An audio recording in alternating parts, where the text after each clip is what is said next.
Hello दोस्तों, welcome back to एग्जामस्टर। मैं हूं विकास स्मिथ, आपका दोस्त और गाइड कॉमर्स की जर्नी में। आज के इस वीडियो में हम डिस्कस करने वाले हैं 40 मोस्ट इम्पॉर्टेंट एमसीक्यू जो आपके 21 मई के एग्जाम के लिए सुपर इम्पॉर्टेंट हैं। यह क्वेश्चन स्पेशली तैयार किया गया है जैक और अदर स्टेट बोर्ड के सिलेबस को ध्यान में रखते हुए। अगर आप हमारे चैनल पर न्यू आए हैं तो सब्सक्राइब करना बिल्कुल ना भूलें, क्योंकि यहाँ मिलता है आपको class 11th and 12th commerce की कंप्लीट वीडियो लेक्चर, पीडीएफ्स और टेस्ट सीरीज, वो भी बिल्कुल फ्री। और हाँ, अगर आप चाहते हैं और डीप प्रैक्टिस के लिए नोट्स, एमसीक्यू सेट और फुल सिलेबस वीडियो लेक्चर, तो हमारा ऑफिशियल लर्निंग ऐप एग्जामस्टर जरूर डाउनलोड करें। विजिट करें www.examster.co.in, जहां आपको मिलेगा फ्री ट्रायल और एफोर्डेबल प्रीमियम कॉस्ट। तो चलिए बिना टाइम वेस्ट किए शुरू करते हैं आज का एमसीक्यू बैटल और देखते हैं कि कितने तैयार हैं आप। वीडियो के लास्ट तक जरूर देखें, एंड में एक बोनस सरप्राइज भी है आप सभी के लिए। Let's start. जैसा कि आपको फर्स्ट क्वेश्चन दिख रहा है, हर क्वेश्चन के बाद मैं आपको कुछ सेकेंड्स का टाइम दूंगा जिसमें आप कमेंट बॉक्स में अपना आंसर पोस्ट करिएगा और अपने आप को खुद आंकिएगा, देखिएगा कि हम एग्जाम के लिए कितना प्रिपेयर हैं। ठीक है, तो चलिए पहला क्वेश्चन पे हम लोग आते हैं। फर्स्ट क्वेश्चन में क्या लिखता है? What is the primary objective of accounting? इसका ऑप्शन देखते हैं। टू अर्न प्रॉफिट, लाभ कमाना। To maintain systematic records of financial transactions, वित्तीय लेन देन का व्यवस्थित रिकॉर्ड रखना। टू अवॉइड टैक्स, करों से बचना। और टू इंक्रीज सेल्स। तो बताइए इसका करेक्ट आंसर क्या होगा आप कमेंट बॉक्स के माध्यम से। ठीक है, तो इसका राइट जो आंसर होगा वो होगा आपका बी नंबर, यानी कि to maintain systematic records of financial transactions. ठीक है, चलिए इसको थोड़ा एक्सप्लेन भी करते हैं। Accounting's main purpose is to keep systematic and accurate records of financial transactions to help in decision making, यानी कि लेखांकन का मुख्य उद्देश्य वित्तीय लेन देनों को व्यवस्थित और सटीक रूप से दर्ज करना है ताकि सही निर्णय लिया जा सके। ठीक है, तो चलिए इसका ये आपका करेक्ट आंसर है, इस पे हम लोग टिक भी लगा देते हैं। ठीक, नेक्स्ट स्लाइड पे आते हैं। नेक्स्ट क्वेश्चन है, which concept states that business transaction should be record in term of money only, यानी कि कौन सा सिद्धांत कहता है कि व्यवसायिक लेन देन केवल पैसे में दर्ज किए जाने चाहिए? ऑप्शन है आपके पास डुअल एस्पेक्ट्स कॉन्सेप्ट्स, यानी कि द्विपहलू अवधारणा। मनी मेजरमेंट कॉन्सेप्ट्स, यानी कि मुद्रा मापन अवधारणा। कंसिस्टेंसी कॉन्सेप्ट्स, यानी कि सतत अवधारणा। और गोइंग कंसर्न कॉन्सेप्ट्स, यानी कि लगातार जारी रहने की अवधारणा। ठीक है, बीच में मैं कुछ सेकंड के लिए साइलेंट होता हूं जिसमें आप सोच के अपना आंसर पोस्ट करिए, उसके बाद मैं आपको करेक्ट आंसर बताऊंगा और उसको एक्सप्लेन करूंगा। तो इसका करेक्ट आंसर है बी नंबर, यानी कि money measurement concepts. Money measurement concepts state only transactions measurable in monetary terms are recorded, यानी कि मुद्रा मापन अवधारणा के अनुसार केवल ऐसे लेन देन दर्ज किए जाते हैं जिनका मूल्य पैसे में मापा जा सके। ठीक है, जिनका मूल्य पैसे में मापा जा सके। तो इसका करेक्ट आंसर हो गया बी, आपको साथ में एक्सप्लेन भी कर रहे हैं। ठीक है, अब इससे रिलेटेड और भी अगर अलग अलग तरीके से क्वेश्चन पूछता है तो आप अगर इसको अच्छे से ध्यान से पढ़ेंगे तो और भी क्वेश्चन का भी रिलेटेड क्वेश्चन का आंसर आप दे सकते हैं। ठीक है ना, चलिए नेक्स्ट क्वेश्चन की ओर आते हैं। नेक्स्ट क्वेश्चन है आपका 3, इसमें लिखता है the accounting acquisition is based on which concept, यानी कि लेखांकन समीकरण किस अवधारणा पर आधारित है? फर्स्ट ऑप्शन है डुअल एस्पेक्ट्स कॉन्सेप्ट, द्विपहलू अवधारणा। गोइंग कंसर्न कॉन्सेप्ट्स, यानी कि लगातार जारी रहने की अवधारणा। कोस्ट कॉन्सेप्ट्स, यानी कि लागत अवधारणा। और कंसिस्टेंसी कॉन्सेप्ट्स, यानी कि सतत अवधारणा। ठीक है, थोड़ा आप लोग हिंदी वाला सुधार लीजिएगा, यहाँ पे होगा सतत अवधारणा। चलिए अब आपकी बारी, आप अपना आंसर पोस्ट करिए। इसका राइट आंसर होगा ए, डुअल एस्पेक्ट्स कॉन्सेप्ट्स। क्या होगा इसका right answer? Dual aspects concepts. Accounting question assets is equal to liabilities plus capital is based on dual aspects concepts where every transaction affects two accounts। यानी कि लेखांकन समीकरण द्विपहलू अवधारणा पर आधारित है जिसमें प्रत्येक लेन देन का दो पक्षों पर समान प्रभाव पड़ता है। ठीक है, जैसे एक पाने वाला, एक लेने वाला, एक देने वाला, है ना। एसेट्स एक तरफ आता है तो एक तरफ जाता है। ठीक है, जैसे कि आप लोग वो रूल पढ़े होंगे, गोल्डन रूल। ठीक है ना।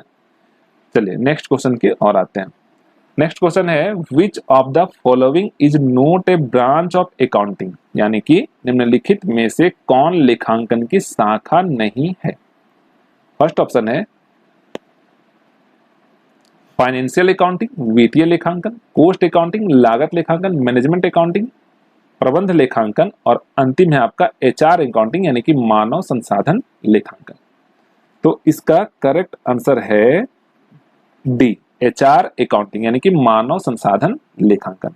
HR accounting is not a standard branch of accounting. Main branches are financial, cost and management accounting. यानी कि एचआर लेखांकन मान्यता प्राप्त शाखा नहीं है। मुख्य शाखाएं वित्तीय, लागत और प्रबंध लेखांकन है। ठीक है, चलिए नेक्स्ट क्वेश्चन की ओर आते हैं। हाँ, अगर कोई डाउट हो रहा हो तो आप कमेंट बॉक्स के माध्यम से भी पूछिए, है ना। ठीक है, चलिए आगे देखते हैं।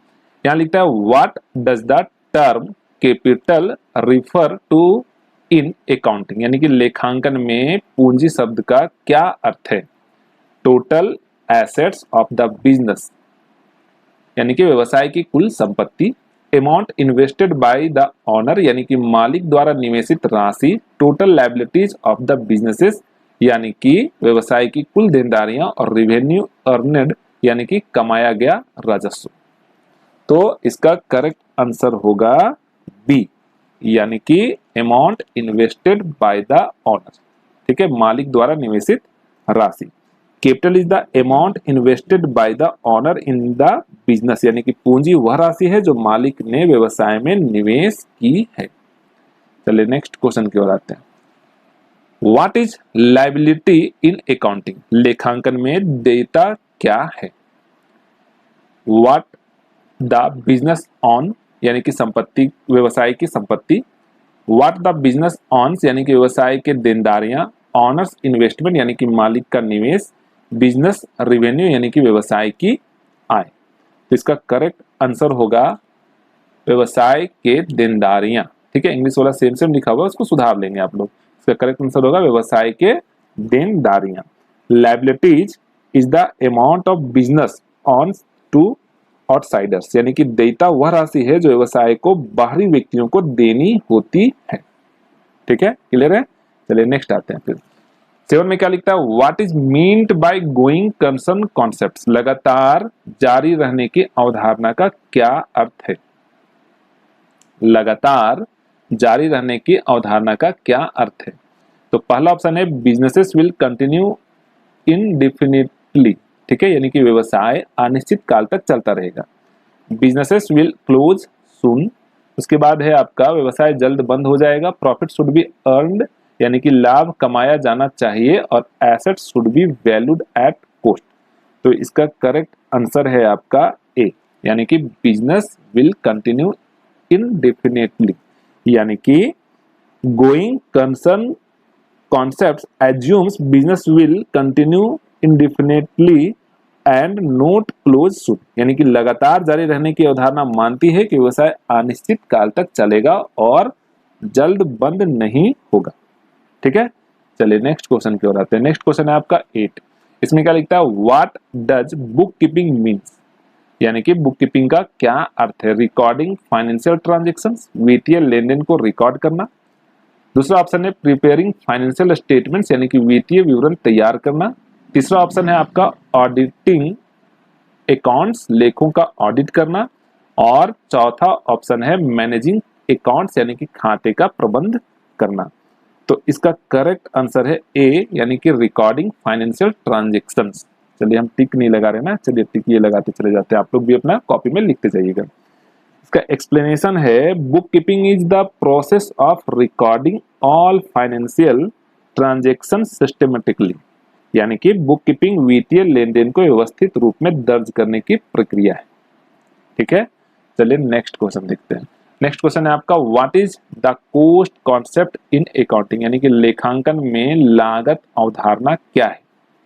Assets should be recorded at market value, संपत्ति को बाजार मूल्य पर दर्ज करना चाहिए। Assets should be recorded at original cost, संपत्ति को उसके मूल्य उनकी मूल्य लागत पर दर्ज करना चाहिए। Only cash transaction should be recorded, यानी कि केवल नगद लेन देन दर्ज किए जाने चाहिए। और transaction should be recorded twice, यानी कि लेन देन को 2 बार दर्ज करना चाहिए। ठीक है, तो इसका करेक्ट आपका जो है वो आंसर है बी, यानी कि assets should be recorded at original cost. Cost concept states assets must be recorded at original purchased cost note market value, यानी कि लागत अवधारणा के अनुसार संपत्तियां उनकी खरीद लागत पर दर्ज होती है, बाजार मूल्य पर नहीं। ठीक है, चलिए नेक्स्ट क्वेश्चन देखते हैं। यहाँ क्या लिखता है which documents is known as the source documents for recording business transactions, यानी कि व्यवसायिक लेन देन दर्ज करने के लिए कौन सा दस्तावेज स्रोत दस्तावेज कहलाता है। फर्स्ट है आपका लेजर, सेकंड है आपका इनवॉइस बिल, थर्ड है आपका ट्रायल बैलेंस और फोर्थ है बैलेंस शीट। तो इसका करेक्ट जो आंसर है वो है आपका बी, यानी कि इनवॉइस या बिल, यानी कि चालान या बिल। ठीक है, इनवॉइस और bill is the primary source documents for recording business transactions, यानी कि चालान या बिल व्यवसायिक लेन देन दर्ज करने के लिए मुख्य स्रोत दस्तावेज होते हैं। ठीक है, चलिए नेक्स्ट क्वेश्चन की ओर आते हैं। What is meant by trial balance, यानी कि ट्रायल बैलेंस का क्या मतलब है। ऑप्शन है summary of assets and liabilities, यानी कि संपत्ति और दायित्वों का सारांश। ए statement showing debit and credit balance of ledger accounts, यानी कि खाता पुस्तिका के डेबिट और क्रेडिट शेष दिखाने वाला विवरण। फिर है आपका financial statement of profit and loss, यानी कि लाभ और हानि का वित्तीय विवरण। और फोर्थ है आपका ए रिकॉर्ड ऑफ कैश रिसिप्ट्स, यानी कि नगद प्राप्तियों का रिकॉर्ड। तो इसका करेक्ट आंसर है आपका बी नंबर, यानी कि a statement showing debit and credit balance of ledger accounts. ठीक है, यानी कि trial balance list debit and credit balance of all ledger accounts to check accuracy, यानी कि ट्रायल बैलेंस सभी खातों के डेबिट और क्रेडिट पक्ष की सूची है जो लेखांकन की सटीकता जांचती है। ठीक है, चलिए नेक्स्ट क्वेश्चन की ओर आते हैं। नेक्स्ट क्वेश्चन में क्या लिखता है which account is credited when the owner invest cash into the business, यानी कि जब मालिक व्यवसाय में नगद निवेश करता है तो किस खाते को क्रेडिट किया जाता है। फर्स्ट ऑप्शन है आपके पास कैश अकाउंट, सेकेंड ऑप्शन है कैपिटल अकाउंट, थर्ड ऑप्शन है एक्सपेंस अकाउंट और फोर्थ ऑप्शन है ड्रॉइंग्स अकाउंट, यानी कि नगद खाता, पूंजी खाता, व्यय खाता और निकासी खाता। तो इसका राइट आंसर है पूंजी खाता। ठीक है, capital account is credited as owner's equity increase on investment, यानी कि मालिक के निवेश पर पूंजी खाता क्रेडिट होता है क्योंकि मालिक की हिस्सेदारी बढ़ती है। ठीक है, चलिए आगे बढ़ते हैं। नेक्स्ट क्वेश्चन है आपका what is debit in accounting, लेखांकन में डेबिट का क्या अर्थ है। Left side entry in an account, यानी कि खाते के बाईं ओर प्रविष्टि। Right side entry in an account, यानी कि खाते के दाईं ओर की प्रविष्टि। इंक्रीज इन लायबिलिटी, यानी कि देयता में वृद्धि और डिक्रीज इन एसेट, संपत्ति में कमी। ठीक है, तो इसका राइट आंसर होगा A, left side entry in account, यानी कि खाते में बाईं ओर की प्रविष्टि। Debit refers to the left side entry in an account, यानी कि डेबिट खाते की बाईं ओर की प्रविष्टि। ठीक है, चलिए नेक्स्ट क्वेश्चन को देखते हैं। नेक्स्ट क्वेश्चन है which account is debited when business purchase goods for cash, यानी कि जब नगद जब व्यवसाय नगद में माल खरीदता है तो किस खाते को डेबिट किया जाता है? Purchase account, cash account, sales account और कैपिटल अकाउंट। ठीक है, तो इसका करेक्ट आंसर होगा परचेज अकाउंट। क्या होगा? Purchase account. Purchase account debited as purchase increase cash account credit due to cash outflow, यानी कि खरीद खाते को डेबिट किया जाता है क्योंकि खरीद बढ़ती है, नगद खाते को क्रेडिट किया जाता है क्योंकि नगद कम होती है।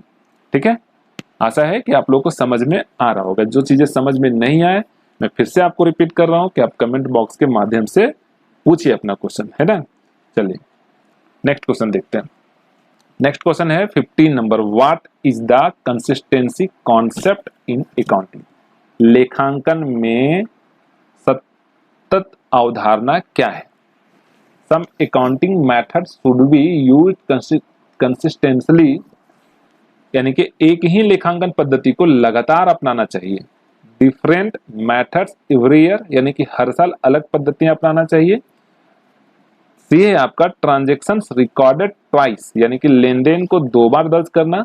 और लास्ट ऑप्शन है ओनली कैश ट्रांजेक्शन्स रिकॉर्डेड, यानी कि केवल नगद लेन देन दर्ज किए जाना चाहिए। ठीक है, तो इसका करेक्ट आंसर होगा A number, some accounting methods should be used consistently, यानी कि एक ही लेखांकन पद्धति को लगातार अपनाना चाहिए। Some accounting methods should be used continuously for comparability, यानी कि तुलनात्मकता के लिए एक ही लेखांकन पद्धति का लगातार उपयोग किया जाना चाहिए। ठीक है, चलिए नेक्स्ट क्वेश्चन देखते हैं। क्या लिखता है? What is meant by drawings in accounting, यानी कि लेखांकन में निकासी का क्या मतलब है? ऑनर्स विड्रॉइंग कैश या गुड्स फॉर पर्सनल यूज, मालिक द्वारा निजी उपयोग के लिए नगद या माल निकालना, बिजनेस एक्सपेंसेस यानी कि व्यवसाय के खर्च, बिजनेस इनकम यानी कि व्यवसाय की आय, ऑनर इन्वेस्टिंग मनी यानी कि मालिक द्वारा निवेश करना। ठीक है, चलिए आप लोग को हम समय दे रहे हैं, उस समय में आप लोग कमेंट बॉक्स में अपना आंसर भी पोस्ट करिए और अपने आप को जांचते रहिए कि आप किस लेवल पे भी हैं। तो इसका करेक्ट आंसर होता है ए, यानी कि ऑनर्स विड्रॉइंग कैश या गुड्स फॉर पर्सनल यूज। इसका एक्सप्लेनेशन भी सुनिए। Drawings means owner takes cash या goods for business for personal use, यानी कि निकासी का मतलब है मालिक द्वारा व्यवसाय के निजी उपयोग के लिए नगद या माल निकालना। ठीक है, चलिए नेक्स्ट क्वेश्चन देखते हैं। नेक्स्ट क्वेश्चन क्या लिखता है? Which concepts assume transactions recorded when earned या इंक्लूड नोट कैश रिसीव्ड या पेड, यानी कि कौन सी अवधारणा मानती है कि लेन देन तब दर्ज किए जाने चाहिए जब अर्जित या व्ययित हो, नगद प्राप्त या भुगतान की परवाह नहीं। यानी कि एक्युरल कॉन्सेप्ट फर्स्ट ऑप्शन है, दूसरा ऑप्शन है आपका कैश कॉन्सेप्ट, तीसरा ऑप्शन है कंसिस्टेंसी कॉन्सेप्ट, चौथा ऑप्शन है आपका कोस्ट कॉन्सेप्ट। तो इसका करेक्ट आंसर होगा एक्युरल कॉन्सेप्ट। ठीक है, एक्युरल कॉन्सेप्ट में ऐसा होता है कि अगर लेन देन हो गया है तो भले ही वो प्राप्त नहीं हुआ है पर उसका लेखा जोखा हम करेंगे। ठीक है, इसी कॉन्सेप्ट्स के अकॉर्डिंग ही तो हम लोग आउटस्टैंडिंग, एक्यूड, प्रीपेड, एडवांस का लेखा जोखा तो करते हैं। ठीक है ना, इसका करेक्ट आंसर होगा ए। इसका एक्सप्लेनेशन भी सुनिए। क्या लिखता है? Accrual concepts record revenues and expenses when earned include regardless of cash flow, यानी कि आधार अवधारणा अनुसार आय और व्यय उसी समय दर्ज होता है जब वे अर्जित या व्यय होते हैं। ठीक है, चलिए नेक्स्ट क्वेश्चन देखते हैं। Which documents is used to record all financial transaction, यानी कि सभी वित्तीय लेन देन रिकॉर्ड करने के लिए कौन सा दस्तावेज उपयोग होता है? जर्नल, लेजर, ट्रायल बैलेंस और इनवॉइस। तो इसका करेक्ट आंसर होगा जर्नल। ठीक है, इसका करेक्ट आंसर क्या होगा? Journal. Journal is the book where transactions are first recorded in chronological order, यानी कि जर्नल वह पुस्तक है जहां लेन देन सबसे पहले समय क्रम में दर्ज किए जाते हैं। ठीक है, चलिए नेक्स्ट क्वेश्चन देखते हैं। इसमें क्या लिखता है? Which of the following is a personal account, यानी कि निम्नलिखित में से कौन से व्यक्तिगत खाता है? तो cash account, salary account, debit account और सेल्स अकाउंट। तो इसका करेक्ट आंसर होगा डेटर्स अकाउंट। क्या होगा, डेटर्स अकाउंट। ठीक है, चलिए इसका एक्सप्रेशन भी सुनते हैं। Debtors account is a personal account representing a person या फर्म ओइंग मनी, यानी कि ऋणी खाता व्यक्तिगत खाता है जो पैसे देने वाले व्यक्ति या फर्म को दर्शाता है। ठीक है, अभी आगे हम लोग क्वेश्चन नंबर 20 की ओर। What is the dual aspects concepts in accounting, यानी कि लेखांकन में द्विपहलू अवधारणा क्या है। Every transactions effects to accounts equally, प्रत्येक लेन देन दो खाते को समान रूप में प्रभावित करता है। दूसरा है आपका ट्रांजेक्शंस रिकॉर्डेड ऑन, यानी कि लेन देन केवल एक बार दर्ज होते हैं। ओनली कैश ट्रांजेक्शंस रिकॉर्डेड, यानी कि केवल नगद लेन देन दर्ज होते हैं। और अंतिम ऑप्शन है एक्सपेंसेस रिकॉर्डेड सेपरेटली, यानी कि व्यय अलग से दर्ज होते हैं। तो इसका राइट आंसर आप लोग कमेंट करिए। इसका राइट आंसर है ए। ठीक है, every transactions effects to accounts equally. ठीक है, each transactions effects to accounts one debit and one credit, हर लेन देन को दो खातों को प्रभावित करता है, एक डेबिट और एक क्रेडिट। चलिए नेक्स्ट क्वेश्चन देखते हैं। यहाँ क्या लिखता है, what is revenue in accounting, लेखांकन में राजस्व क्या है। फर्स्ट ऑप्शन है income earned from business operations, honours investments, total expense और एसेट्स परचेज वैल्यू, यानी कि व्यवसाय संचालन में अर्जित आय, मालिक का निवेश, कुल खर्च और संपत्ति की खरीद मूल्य। तो इसका करेक्ट आंसर है आपका ए, यानी कि income earned from business operations, यानी कि व्यवसाय संचालन से अर्जित। ठीक है, तो revenue is income earned from business activity, यानी कि राजस्व व्यवसाय से अर्जित आय है। ठीक है, फिर लिखता है which of the following is a real accounts, यानी कि निम्नलिखित में से कौन वास्तविक खाता है। तो machinery account, capital account, sales account और रेंट अकाउंट। तो इसका रियल आंसर इसका क्या होगा, रियल अकाउंट। तो मैशनरी अकाउंट क्यों होगा, तो देखिए real accounts represent assets like machinery, cash etcetera. ठीक है, वास्तविक खाते संपत्तियों का प्रतिनिधित्व करते हैं, जैसे machinery, building, furniture, motor car, है ना। चलिए नेक्स्ट क्वेश्चन की ओर आते हैं। नेक्स्ट क्वेश्चन है आपका, what is the main purpose of preparing A trial balance, यानी कि ट्रायल बैलेंस तैयार करने का मुख्य उद्देश्य क्या है। फर्स्ट ऑप्शन है टू फाइंड प्रॉफिट और लॉस, यानी कि लाभ या हानि का पता करना। To check arithmetic accuracy of ledger postings, खाते की गणितीय सटीकता जांचना। टू रिकॉर्ड ट्रांजेक्शंस, यानी कि लेन देन दर्ज करना। टू प्रिपेयर बैलेंस शीट, यानी कि बैलेंस शीट तैयार करना। तो इसका करेक्ट आंसर है आपका बी, यानी कि to check arithmetic accuracy of ledger postings, यानी कि खाते की गणितीय सटीकता जांच करना। Trial balance check if total debit equal total credits, यानी कि ट्रायल बैलेंस जांचता है कि कुल डेबिट और क्रेडिट बराबर है या नहीं। चलिए नेक्स्ट क्वेश्चन 24 की ओर आते हैं। इसमें क्या लिखता है, व्हाट इज कैपिटल एक्सपेंडिचर, पूंजी व्यय क्या है। Money spends on buying fixed assets, स्थिर संपत्तियां खरीदने पर खर्च। Money spends on daily expense, दैनिक खर्च। मनी रिसीव्ड फ्रॉम सेल्स, यानी कि बिक्री से प्राप्त राशि। और ऑनर्स इन्वेस्टमेंट, यानी कि मालिक का निवेश। तो इसका करेक्ट आपका आंसर है money spent on buying fixed assets, यानी कि स्थिर संपत्तियां खरीदने पर खर्च। Capital expenditure is spending on acquiring और इंप्रूविंग फिक्स्ड एसेट्स, यानी कि पूंजी व्यय स्थिर संपत्तियों को खरीदने या सुधारने का खर्च होता है। ठीक है, ध्यान से सुन रहे हैं ना सभी। चलिए आगे सुनिए। व्हाट इज रेवेन्यू एक्सपेंडिचर, राजस्व व्यय क्या है। Money spent on day to day operations, यानी कि दैनिक संचालन पर खर्च। Money spent on buying fixed assets, यानी कि स्थिर संपत्तियां खरीदने पर खर्च। मनी इन्वेस्टेड बाय ऑनर, यानी कि मालिक द्वारा निवेश। और मनी रिसीव्ड फ्रॉम कस्टमर, यानी कि ग्राहकों से प्राप्त राशि। तो इसका करेक्ट आंसर है आपका, बताइए कौन सा है, ए नंबर है ना, money spent on day to day operations, यानी कि दैनिक संचालन पर खर्च। एक्सप्लेनेशन सुनिए। Revenue expenditure is spent on running business operations, यानी कि राजस्व व्यय व्यवसाय के दैनिक संचालन पर खर्च होता है। अब आ जाइए क्वेश्चन नंबर 26 की ओर। व्हाट इज ए लेजर, यानी कि खाता पुस्तिका क्या है। तो a book of final accounts यानी कि अंतिम खातों की पुस्तक, a book where all accounts are maintain यानी कि जहां सभी खाते रखे जाते हैं, रिकॉर्ड ऑफ कैश ट्रांजेक्शंस यानी कि नगद लेन देन का रिकॉर्ड, और सोर्स डॉक्यूमेंट्स यानी कि स्रोत दस्तावेज। तो इसका करेक्ट आंसर है आपका b, a book where all accounts are maintained यानी कि जहां सभी खाते रखे जाते हैं। ठीक है, ledger contains all accounts for classification and summarisation यानी कि खाता पुस्तिका में सभी खाते होते हैं जो वर्गीकरण और सारांश के लिए उपयोगी हैं। ठीक है, चलिए नेक्स्ट क्वेश्चन क्या आता है। नेक्स्ट क्वेश्चन है आपका 27, what is accrual basis of accounting यानी कि लेखांकन का आधार विधि क्या है।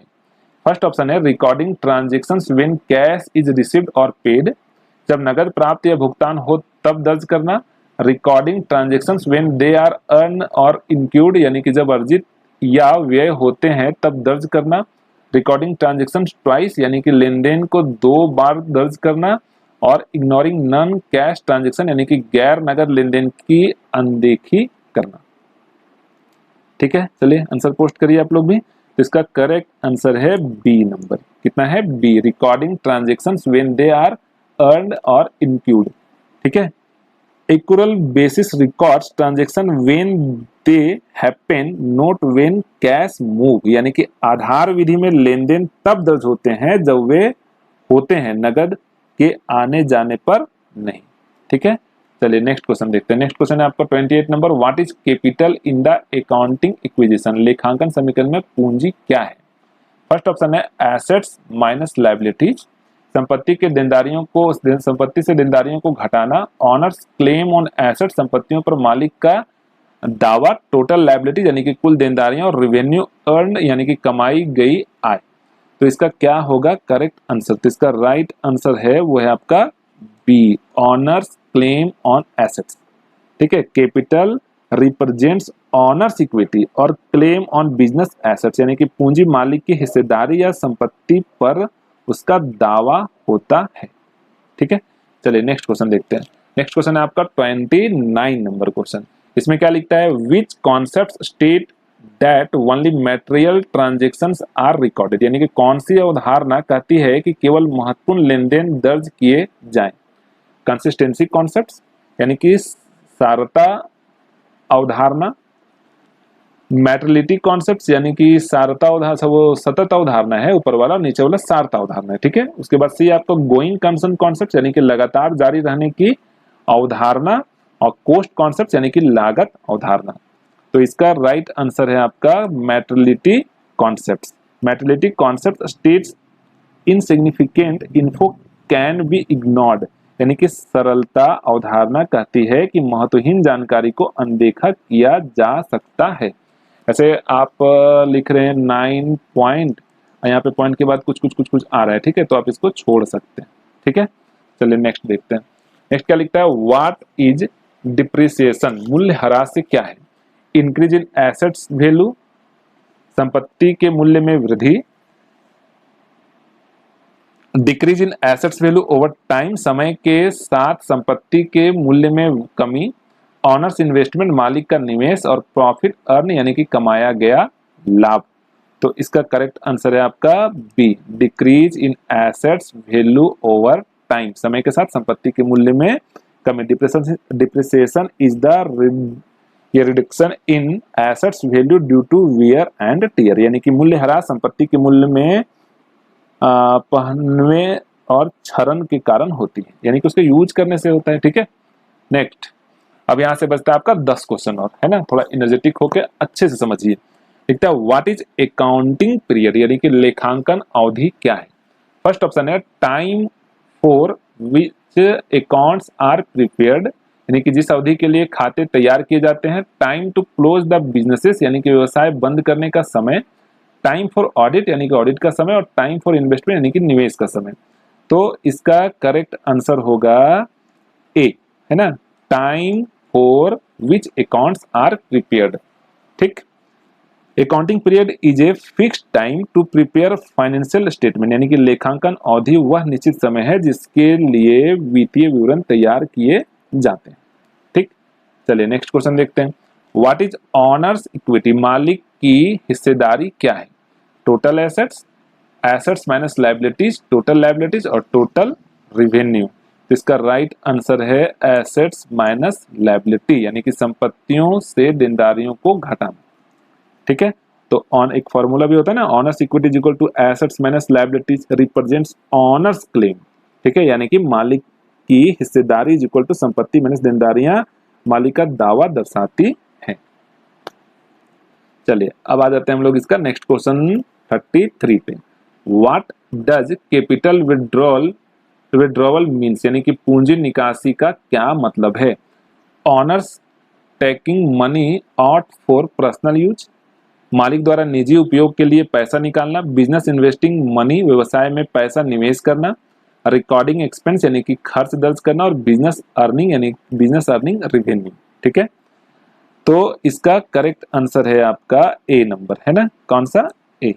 ठीक है, capital withdrawals means owners take funds for personal use, यानी कि पूंजी निकासी का मतलब है मालिक द्वारा निजी उपयोग के लिए धन निकालना।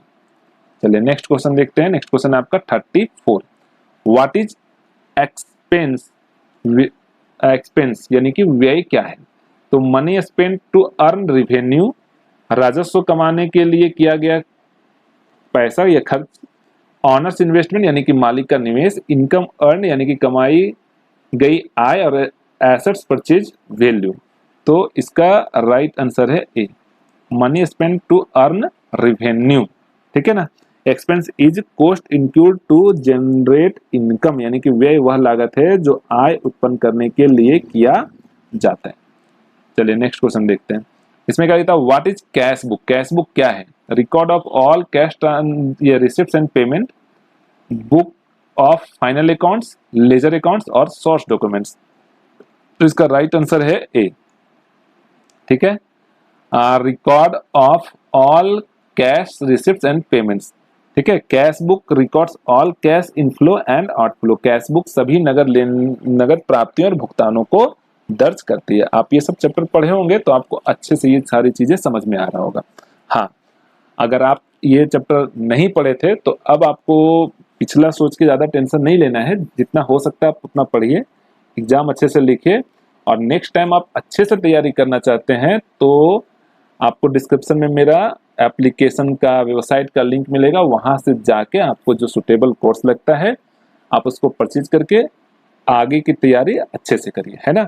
और कोई डॉट है या कुछ भी पूछना हो आपको कोर्स से रिलेटेड, पढ़ाई से रिलेटेड, तो आप मुझे कमेंट बॉक्स के माध्यम से या फिर इसमें जो अलग अलग व्हाट्सएप का चैट का नंबर दिया उसके माध्यम से भी पूछ सकते हैं।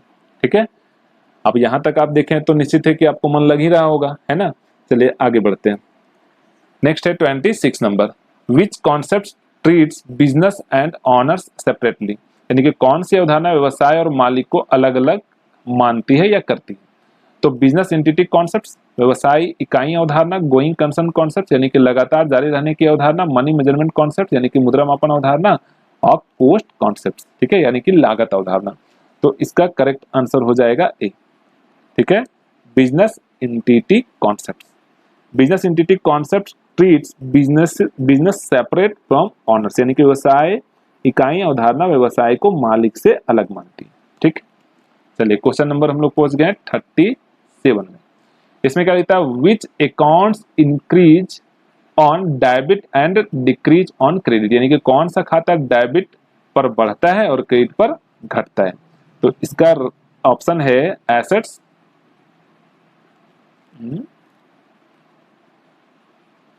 एक मिनट, इसका कर्सर चला गया था ना, हाँ इधर चला गया था। ठीक है, देखिए 27 में क्या लिखता है? Which accounts increase on debit and decrease on credit, यानी कि कौन सा खाता डेबिट पर बढ़ता है और क्रेडिट पर घटता है? तो assets account, liabilities account, capital account और रेवेन्यू, यानी कि संपत्ति खाता, देयता खाता, पूंजी खाता और आयगत खाता। तो इसका राइट आंसर है आपका A, assets account. Assets increase on debit and decrease on credit, यानी कि संपत्ति डेबिट पर बढ़ती है और क्रेडिट पर घटती है। चलिए नेक्स्ट क्वेश्चन देखते हैं। Which account increase on credit and decrease on debit, यानी कि कौन सा खाता क्रेडिट पर बढ़ता है और डेबिट पर घटता है? Assets account, liabilities account, expense account और ड्रॉइंग्स अकाउंट, यानी कि संपत्ति खाता, देयता खाता और व्यय खाता। तो इसका राइट आंसर है आपका लायबिलिटी अकाउंट्स यानी कि देयता खाता। Liabilities increase on credit and decrease on debit.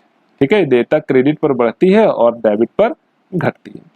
अब पहुंच गए हम लोग 39 नंबर क्वेश्चन पर। व्हाट इज अकाउंटिंग यानी कि लेखांकन क्या है? तो process of recording, classifying and summarising financial transactions यानी कि वित्तीय लेन देन को दर्ज, वर्गीकृत और सारांशित करने की प्रक्रिया। प्रोसेस ऑफ इन्वेस्टमेंट यानी कि निवेश की प्रक्रिया। सेलिंग गुड्स यानी कि माल बेचना और पेइंग टैक्स। तो इसका राइट आंसर है आपका ए नंबर। ठीक है, process of recording, classifying and summarising financial transactions. Accounting is recording, classifying and summarising financial data. लेखांकन वित्तीय डेटा को दर्ज, वर्गीकृत और सारांशित करने की प्रक्रिया है। और अब हम पहुंच गए लास्ट क्वेश्चन किस पे? जर्नल पे। ठीक है, एक मिनट। क्या लिखता है? What is journal? जर्नल क्या है? तो ये तो हम लोग फर्स्ट चैप्टर में ही पढ़ते हैं। ठीक है ना, जैसे ही हमारा प्रैक्टिकल पार्ट स्टार्ट होता है। तो first book of entry where transactions are recorded chronologically यानी कि पहली पुस्तक जिसमें लेन देन का कालानुक्रमिक रूप में दर्ज होते हैं। दूसरा आपका फाइनल अकाउंट यानी कि अंतिम खाता। तीसरा आपका लेजर यानी कि खाता पुस्तिका। और लास्ट आपका ट्रायल बैलेंस यानी कि तलपट। ठीक है, तो इसका करेक्ट आंसर क्या होगा?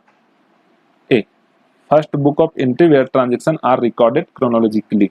ठीक, तो ऐसा करके हम लोग क्वेश्चन नंबर 40 तक पहुंच चुके हैं और बहुत ध्यान से आप लोग भी समझे हैं। ठीक है ना, तो ये था आज का 40 इंपॉर्टेंट एमसीक्यू जो आपको एग्जाम के लिए बहुत ही यूजफुल होंगे। अगर आपको वीडियो पसंद आया है तो लाइक जरूर करें और अपने दोस्तों के साथ शेयर भी करें ताकि सबको फायदा मिले। और हाँ, अगर अगर आपने अभी तक एग्जामस्टर ऐप डाउनलोड नहीं किया है तो जल्दी से डाउनलोड करिए और अपनी तैयारी को नेक्स्ट लेवल पर ले जाइए। तो वेबसाइट का लिंक डिस्क्रिप्शन में दिया है www.examster.co.in। कमेंट्स में बताइए कि आपको कौन सा टॉपिक पे और वीडियो चाहिए, मैं जरूर बनाने की कोशिश करूंगा। तो मिलते हैं अगले वीडियो में, तब तक के लिए अपना ख्याल रखें, हार्डवर्क करते रहिए और एग्जाम में बेस्ट परफॉर्म करिए। ठीक है, this is Vikas Smith signing off from Examister. Take care दोस्तों।